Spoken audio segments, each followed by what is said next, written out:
यकीन ही नहीं आ रहा, को भुलाना इतना आसान नहीं है मामा। ये छोड़ के चले गए।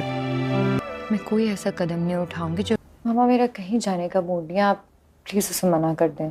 रस्म वफा ड्रामा सीरियल में अब आप देखेंगे कुछ दिनों तक नूर को गम होगा फवाद का। कुछ दिनों के लिए वो फवाद को काफी याद करती रहेगी, क्योंकि यूं अचानक उसकी जिंदगी से फवाद का जाना नूर के लिए बहुत बड़ी सदमे की बात है। और इसी वजह से जब उसके माँ बाप अब उसकी कहीं और शादी करने की बात करते हैं तो यहाँ पर नूर बहुत ज्यादा गुस्से में आ जाती है, अपने घर वालों को साफ साफ मना कर देती है। लेकिन नूर के माँ बाप अपनी बेटी को इस हाल में नहीं देख सकते, क्योंकि अगर नूर इसी तरह सदमे में रही तो उसकी हालत खराब हो सकती है। फवाद की जिंदगी तो इतनी ही लिखी थी, अब नूर को चाहिए अपनी आने वाली जिंदगी के बारे में सोचे। अब दोस्तों जैसे जैसे नूर की जिंदगी गुजरेगी अब नूर को पहले जैसा बनाने के लिए उसामा पूरी कोशिश करेगा, और उसामा हर वक्त नूर से माफिया मांगता रहेगा, और इतनी नूर से माफिया मांगता रहेगा कि आखिरकार नूर उसे माफ कर देगी। और आखिर नूर इस बात को तस्लीम भी कर लेगी कि उसामा की गलती की वजह से ये हुआ है। उसामा ने जानबूझकर मेरे वफात को मुझसे नहीं छीना। जब नूर ये बात समझ जाएगी तो फिर नूर और उसामा के दरमियान सब कुछ नॉर्मल हो जाएगा, और जिस तरह पहले उनकी दोस्ती हुआ करती थी बिल्कुल वैसे ही हो जाएगी। बस उन दोनों के दरमियान फवाद की कमी होगी, और नूर अपने आप को कहीं और बिजी कर लेगी। अब ना तो किसी से शादी के बारे में और ना ही किसी से बात करने के बारे में सोचेगी। अब उसामा ही होगा जो कि नूर का बहुत ख्याल रखेगा, क्योंकि जब फवाद भी था तब भी उसामा नूर का बहुत ज्यादा ख्याल रखता था, और नूर के साथ उसकी अच्छी बॉन्डिंग भी थी। लेकिन उसामा का नूर के साथ इतना फ्री होना अलिशबा को बिल्कुल भी अच्छा नहीं लगेगा, और वो उसामा को इस तरह नूर के पास बार बार देखकर उसे बहुत ज्यादा गुस्सा आने लगेगा, क्योंकि अब तो उसामा अलिशबा को बिल्कुल भी टाइम नहीं देगा, ना ही उसकी कॉल्स उठाएगा और ना ही उसके किसी मैसेज का जवाब देगा। क्योंकि अब उसामा की जिंदगी का मकसद यही है कि अब वो नूर को दोबारा से खुशियां दे, और उसने नूर की जिंदगी से जो उसका सुकून छीना है वो सुकून उसका वापस करने के लिए पूरी कोशिश करता रहेगा, और हर वक्त बस नूर के साथ अपना वक्त गुजारने की कोशिश करेगा। लेकिन ये सब कुछ अलिशबा से हजम नहीं होगा। अलिशबा दिल ही दिल में सोचेगी उसका तो होने वाला शोहर मर गया, अब उसने मेरे होने वाले शोहर पर कब्जा कर लिया है। इसी बात पर उसामा और अलिशबा की बहुत बड़ी लड़ाई हो जाएगी, और आखिर उसामा अलिशबा को छोड़ देगा।